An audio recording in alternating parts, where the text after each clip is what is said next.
Masyarakat Toba punya menu andalan mie gomak, Fems. Mie ini makanan khas Sumatera Utara dengan berbagai rempah dan bumbu khas.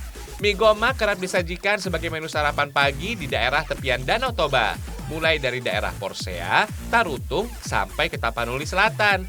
Bahkan di kota Medan dan Deli Serdang sudah cukup mudah untuk menemukan menu ini di sejumlah warung makan. Fems, kata gomak ternyata memiliki arti digenggam. Kata ini merujuk pada penyajian mie gomak yang memang digenggam dengan tangan. Cara ini ternyata sudah ada sejak zaman dulu loh. Seiring dengan berjalannya waktu, kini penjual mie gomak makin memperhatikan kebersihan. Mereka biasa menyebut mie gomak sebagai spagetinya suku Batak. Bentuk mie gomak sebelum dimasak emang mirip dengan spaghetti, guys. Bedanya, mie gomak terlihat lebih besar dibanding dengan spaghetti. Keistimewaan dari mie gomak terdapat pada rasa pedas ketir dari campuran cabai, bawang, dan andaliman, Fems. Sama dengan daerah Sumatera lainnya, masakan khas Sumatera Utara juga kaya rempah-rempah. Oh iya, mie gomak bisa disajikan dalam dua versi loh, yaitu mie gomak rebus dan goreng. Mie-nya punya tekstur yang kenyal dan mudah diputus. Alasan inilah yang membuat mie ini dijuluki spagetinya orang Batak.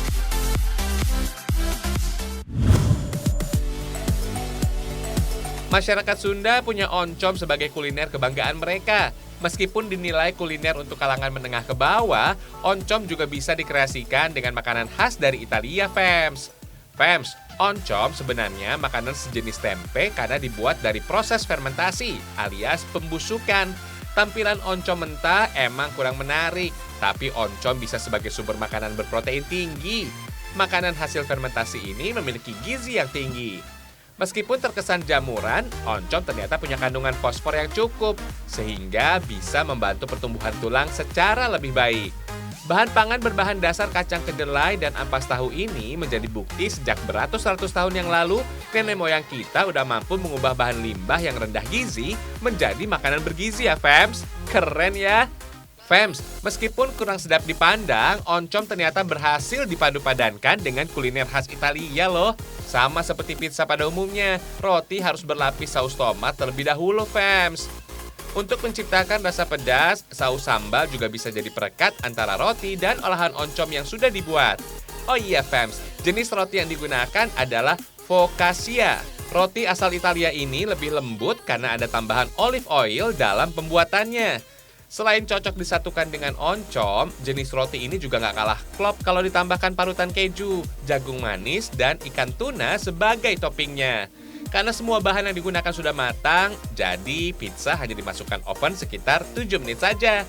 Proses ini cuma membuat semua saus dan toppingnya jadi menyatu, Fems. Ternyata, Fems, 3 slice pizza ukuran yang cukup besar ini setara dengan 1 piring nasi loh. Cocok banget deh buat kalian yang lagi program diet. Hihihi.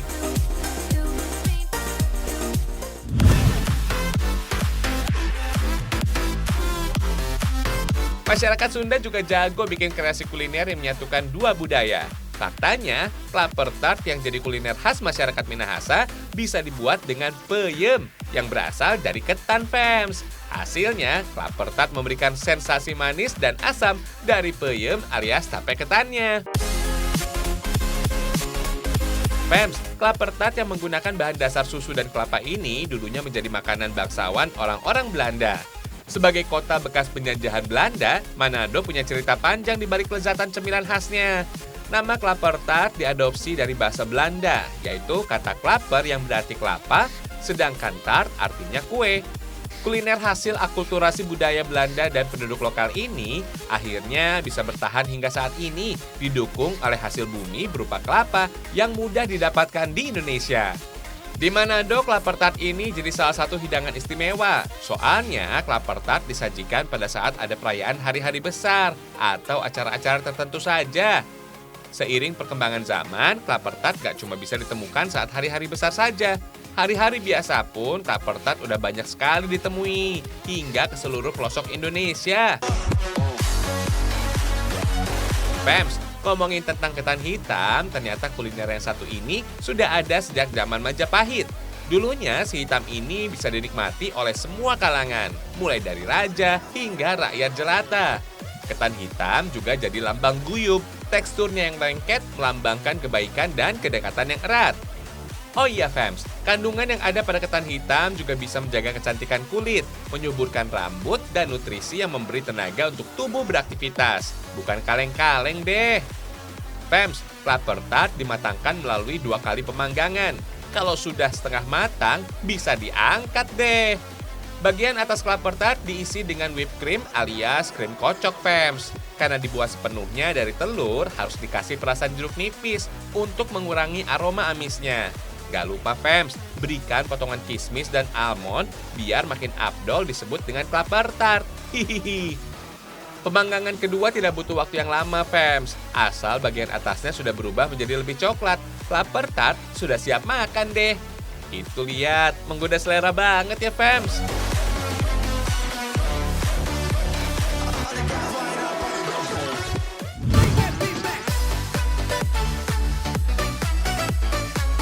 Fans, kalau ngomongin cemilan, Yogyakarta juga punya loh kue yang hanya bisa ditemui di daerah kota gede ini bernama Kipo. Kuliner yang ada sejak tahun 1946 ini punya rasa yang manis, legit, dan beraroma daun pandan. Serunya, kata Kipo merupakan singkatan dari Ikiopo, yang berarti ini apa loh?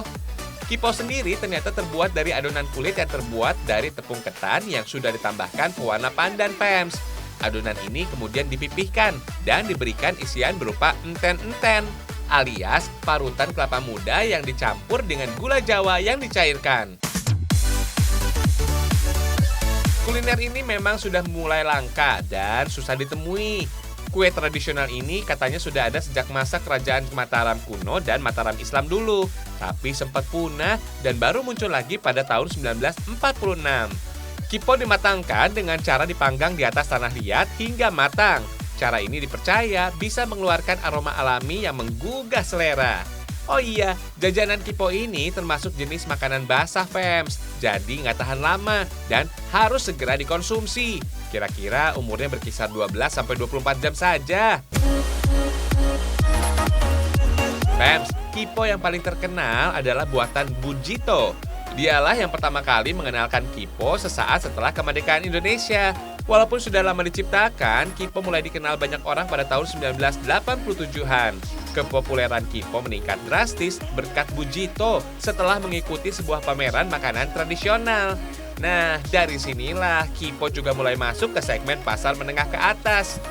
Padahal dulu Kipo hanya dimakan oleh masyarakat menengah ke bawah saja loh.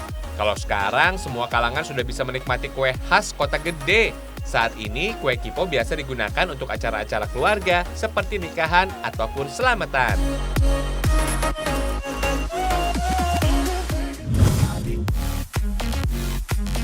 Hidangan ini datangnya dari desa Beji, Patuk, Gunung Kidul. Bukan dari nangka muda, gudeg ini justru dibuat dengan jantung pisang. Inovasi gudeg jantung pisang dibuat karena tanaman pisang tumbuh subur dan mudah didapat di desa ini. Kabarnya fams, gudeg jantung pisang dulu menjadi makanan super mewah karena hanya disajikan ketika acara besar. Kalau bumbunya sih masih sama dengan gudeg yang biasa kita jumpai di sekitar Malioboro. Bumbu rempah diulek untuk mengeluarkan aroma dan rasa lebih maksimal. Proses memasak gudeg secara perlahan supaya minyak alami dalam bumbu makin keluar. Oh iya, untuk jantung pisang, bagian dalam saja yang digunakan untuk mengolah gudeg. Kita bisa lihat dari bagian yang berwarna lebih pucat. Teksturnya juga masih empuk tuh. Beda banget dengan bagian luar yang sudah tua dan relatif lebih keras. Hati-hati, bajunya terkena getahnya fams. Soalnya susah banget dibersihin tuh. Lalu jantung pisang direbus untuk menghilangkan getahnya. Getah pada jantung pisang ini bisa membuat air rebusan menjadi hitam atau lebih gelap. Yang bikin gudeg spesial, cara memasaknya yang masih dilakukan secara tradisional, alias menggunakan tungku. Hehehe. Gudeg juga harus ditambahkan santan untuk menambah rasa gurih fams. Selain kaya dengan jantung pisang, desa Beji juga mudah mendapatkan ikan karena berbatasan langsung dengan sungai. Biar lebih nikmat, bisa berikan potongan ikan segar fams. Hihihi. Gudeg ini harus dimasak sekitar 5 hingga 6 jam fams. Kalau warnanya sudah berubah jadi kayak gini, tandanya gudeg siap dinikmati. Biasanya identik dengan rasa manis dan legit. Gudeg dari jantung pisang ini beda banget fams. Rasanya nggak terlalu manis dan ada cita rasa gurih yang dihasilkan oleh ikan segar. Mantap banget deh.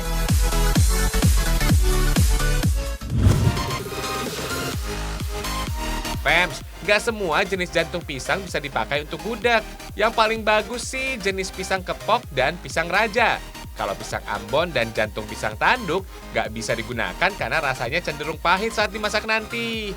Masyarakat Jawa biasa menyebut jantung pisang dengan tuntut gedang atau ontong gedang. Gak jarang ibu-ibu mengolah jantung pisang sebagai sayuran dengan rasa yang cukup lezat dan enak. Jantung pisang Fems tumbuh sebagai cikal bakal buah pisang.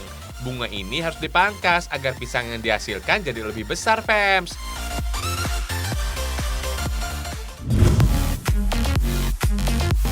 Opak ini dilapisi dengan coklat green tea dan ditaburi dengan bubuk gen matcha, yaitu teh hijau yang dicampur dengan butiran beras merah panggang Fems. Fems, karena terkenal dengan rasanya yang pahit, teh hijau harus dikreasikan dengan kuliner atau minuman tertentu untuk mendapatkan manfaat yang baik untuk tubuh. Untuk mengurangi rasa pahit di lidah, bisa kasih coklat batang putih agar bisa dikreasikan dengan pewarna alami teh hijau. Kalau green tea ini sudah menyatu dengan coklat, baru deh balutkan ke seluruh permukaan opak. Proses ini dilakukan dengan suhu sekitar 45 hingga 50 derajat Celcius dan nggak boleh lebih Fems.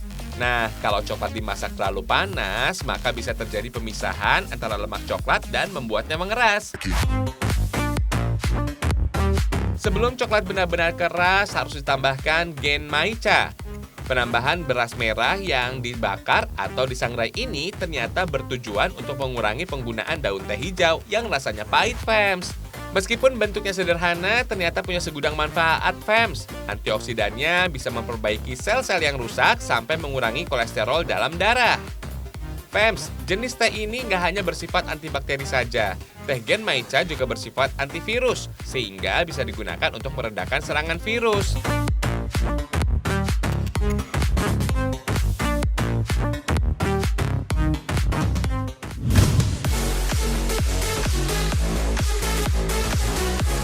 Selain cocok dikreasikan bersama opak, coklat ini juga enak dimakan langsung Fems. Bedanya ada campuran black tea alias teh hitam yang bermanfaat lebih aduhai daripada teh jenis lainnya.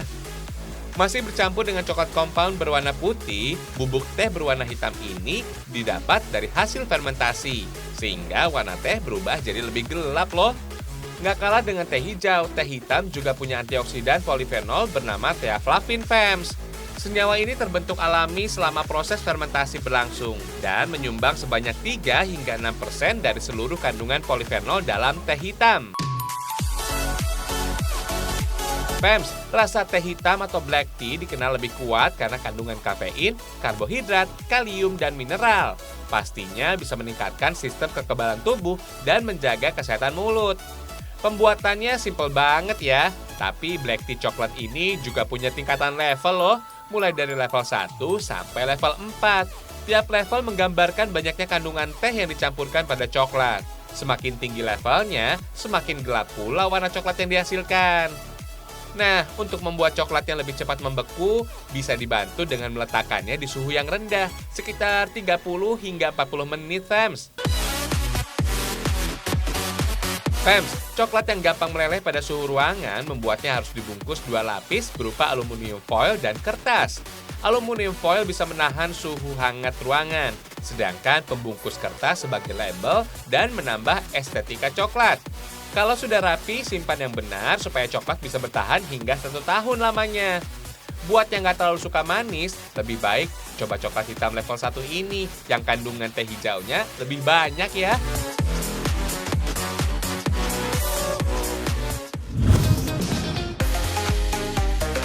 Fems, dari kebun inilah teh yang biasa kalian minum sampai segala macam olahannya.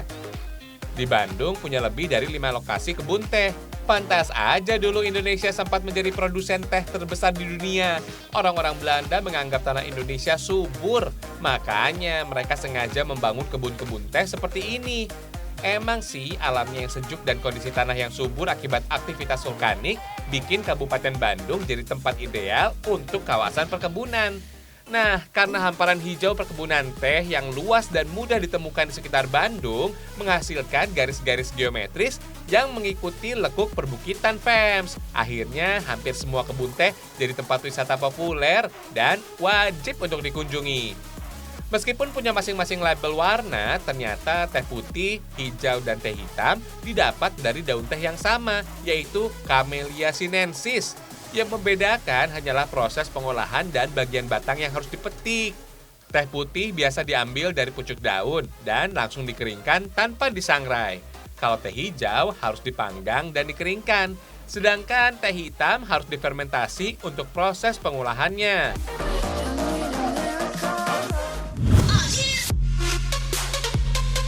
Selain diolah menjadi kuliner berbagai bentuk, daun teh ini juga bisa disulap jadi bantal yang bikin nyaman loh. Aroma teh yang dihirup oleh tubuh melalui bantal teh ini mengandung senyawa tanin, yaitu antioksidan sejenis polifenol yang bisa bikin kita lebih rileks. Daun yang masih segar ini harus diuapkan terlebih dulu untuk membuat teksturnya lebih halus dan nggak kaku. Tapi bukan diuapkan pakai air biasa ya. Agar aroma bantalnya makin berasa, harus ada campuran rempah-rempah yang diproses dengan cara direbus, fams. Rempah yang dipilih juga harus punya aroma yang segar dan bisa membuat rileks. Gak heran kalau bantal ini juga punya khasiat bisa menyembuhkan penyakit asma. Soalnya asma bisa dikategorikan sebagai parasimpatik yang dikendalikan oleh pikiran atau perasaan. Ketika rileks, maka paru-paru juga ikutan rileks, fams. Teh yang sudah layu kemudian harus digelang, fams. Proses ini diremas, digiling, dan digulung secara manual dengan tangan supaya tekstur daunnya berubah jadi padat gitu deh. Proses ini dilakukan saat daun masih hangat-hangat kuku gitu. Cara ini juga dipercaya bisa mengeluarkan tanin alias getah pada daun teh. Untuk memastikan tanin keluar sempurna, bisa dilakukan dengan cara menyangrai daun teh. Proses ini juga bisa membuat daun jadi lebih kering. Nah, ini nih proses yang lumayan lama. Kalau lagi beruntung, teh bisa dikeringkan kurang lebih 24 jam. Tapi kalau lagi pas hujan, wah bisa membutuhkan waktu hampir seminggu. Teh yang sudah kering selanjutnya bisa langsung dimasukkan ke dalam kain berbentuk kerangka bantal leher, fams. Jadi, ada dua lapisan yang harus digunakan ya. Lapisan dalam digunakan untuk menampung daun teh, sedangkan lapisan luar sebagai pelapis untuk memudahkan proses perawatan.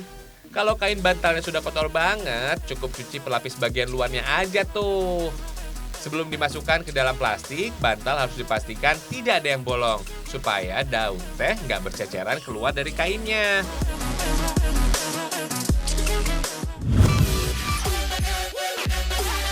Lanjut, kita berkunjung ke pulau paling barat Indonesia. Yap, Kota Sabang yang terletak di Pulau W. Selain menawarkan landscape yang menyejukkan mata, Sabang punya destinasi wisata yang banyak dilirik wisatawan, fams. Namanya Goa Sarang. Untuk mencapai Goa Sarang butuh energi dan stamina yang ekstra, fams. Pengunjung harus menempuh hutan dan tebing yang terjal. Kita juga masih dihadapkan oleh tebing curam dengan batu-batu di tepi pantai. Terletak di sebelah barat Kota Sabang, Goa Sarang belum terkelola cukup baik. Tapi pesona yang diberikan oleh Goa Sarang yang berbatasan langsung dengan samudera lepas berhasil menghipnotis mata siapa saja yang sedang berkunjung. Fams, disebut Goa Sarang karena di dalamnya terdapat sarang burung walet. Sayangnya tidak semua orang bisa melihat goa dan sarang burung lebih dekat karena air laut mulai pasang, fams. Keindahan Goa Sarang ini membuat sebagian orang menyebutnya mininya Raja Ampat. Yap, karena terdapat gugusan batu-batu besar di sekitar Goa Sarang.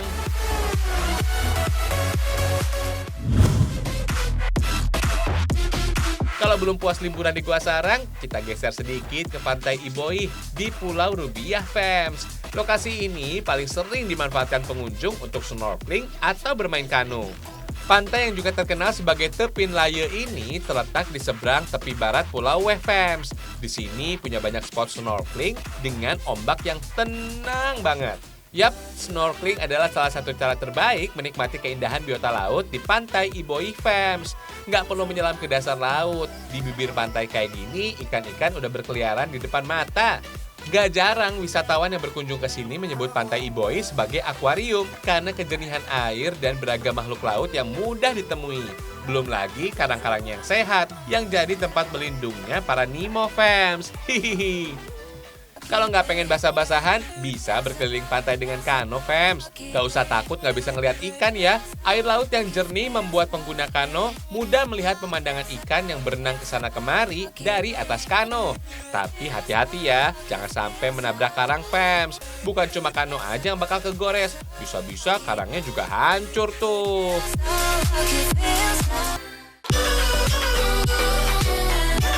Keren ya tayangan hari ini. Meskipun judulnya sudah new normal, tapi tetap ikuti protokol kesehatan ya, fams. Biar pandemi ini cepat selesai. Kita jadi bisa kulineran serta liburan dengan bebas, fams. Besok kita kembali menemani pagi kalian. Ragam Indonesia, satu Indonesianya, berjuta kekayaannya. Sampai jumpa, fams.